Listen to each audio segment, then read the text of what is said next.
Darci's Corner 2022. Actually, it's 2024, but it's February 22nd, I meant. Anyway, sometimes I quote the date wrong on these, but I put the date correctly in the description below. You know, dyslexia is an interesting thing, and it comes and goes when it wants, in terms of screwing me up with numbers and dates and things. But I'm gonna try not to rant too much, but it might get a little ranty because I'm mad and I'm upset. But you know, for all the reasons that you would think I would be mad and upset right now. There's lots of hate going on for my kind in the world, and it's come home to roost. You know,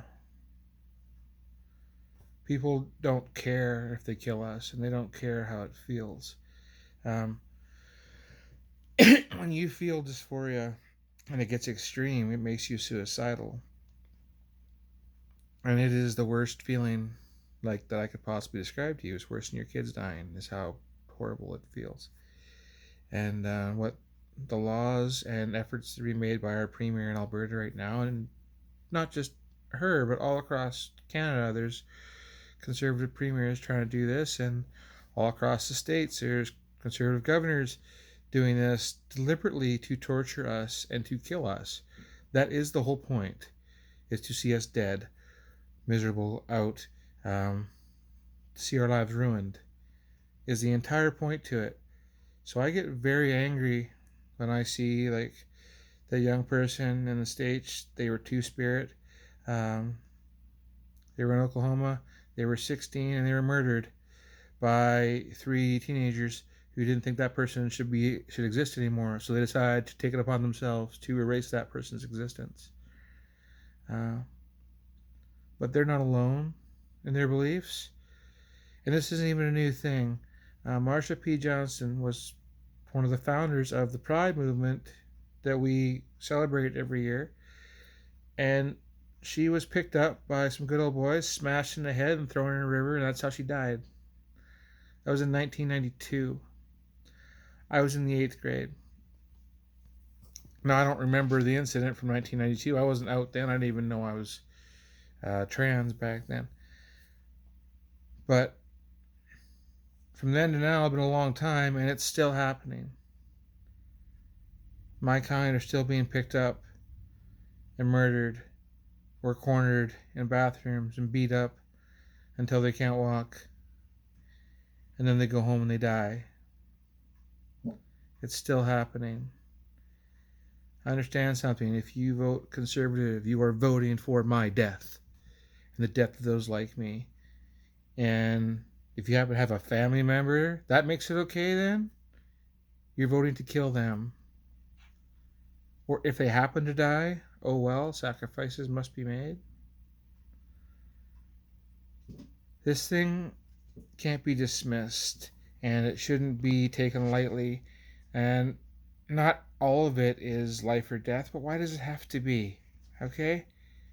Sometimes it just ruins your life or makes you absolutely miserable to the point where you just, it cripples you. And I don't know how to convey this message enough to people using words. And like, there's no action I can do that can teach you what this feeling is. But trust me, once you have experienced it, once you've felt it, you don't do that to somebody else. You don't make anybody feel that way on purpose, ever. Not your worst enemy, okay? These are not monsters. These are people. And the persecution is just unnecessary. Everybody should be protected. Everybody should be safe where they live. If you're born in Texas and you're a Texan, you should be able to be a transgender Texan and be left alone. Or a Floridian, or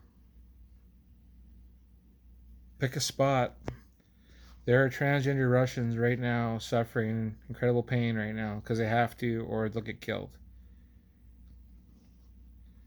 We are everywhere. We are in every community. We are in every population. We're not really that rare, except that we hide because we have to. Or we hide because we can. If I would have done this, if at 10 years old I had decided to be a girl instead of be a guy, if I had decided that, and if my wishes had been honored, I would appear like a cisgender woman. Like, you would not be able to distinguish me from another woman right now. And then maybe I wouldn't tell anybody that I was trans, because then my life would be easier by a lot. Right? Now I can't hide it. So it is what it is. I also don't want to hide it. Like, I get that I'm a woman with a deep voice and I sound like a man, and, is what it is. And it would be nice if the rest of the world caught up to the fact that we're not a threat, but we are under threat. That doesn't mean every trans person is a nice person. I've met many trans people who are assholes. But even the assholes deserve to be left alone. Like, believe it or not, we're not crazy. We're just in pain. We're just in the wrong body. It's just the luck of the draw. The census in Canada said that we were 0.3% of the population. But I read another statistic somewhere that said that we were 1%. And I believe that we are between 1% and 2% of the population. It's just that we hide it. Like, some of us take it to the grave. Like, in our 60s, they take it to the grave. Some of us come out in our 50s or 60s because, the house is paid for, the kids are moved out, one spouse has died, or they're divorced, or they just don't care anymore, or maybe they're supportive. But a lot of people come out later in life because that's when they can, because they have a pension now and their stuff's all set up. I didn't want to wait that long. I didn't want to wait till my 40s. I should have come out when I was 30, when I first figured out what this was. I can't get those years back. And I'm angry about that. And I'm really angry about anybody putting any roadblocks in front of us. Like, we don't have enough already. Like, my life isn't already hard enough. You gotta make it harder. Or that you would do this intentionally to anybody. In the 90s, we didn't know. At least I didn't know. Well, now we know. So now we can tell everybody. Everybody should be educated on this. So that those of us who are suffering with it don't have to suffer. Like, oh, that person has that condition. Okay. And then just move on. It's no different than if somebody has a limp or some other sort of physical difficulty, difference that you can see. There's no difference that way. It's just some of us have this, most of us don't.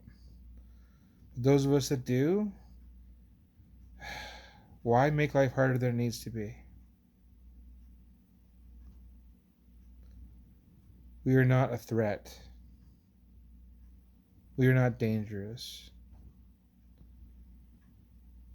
We are just your neighbors, your cousins, your siblings, your spouses.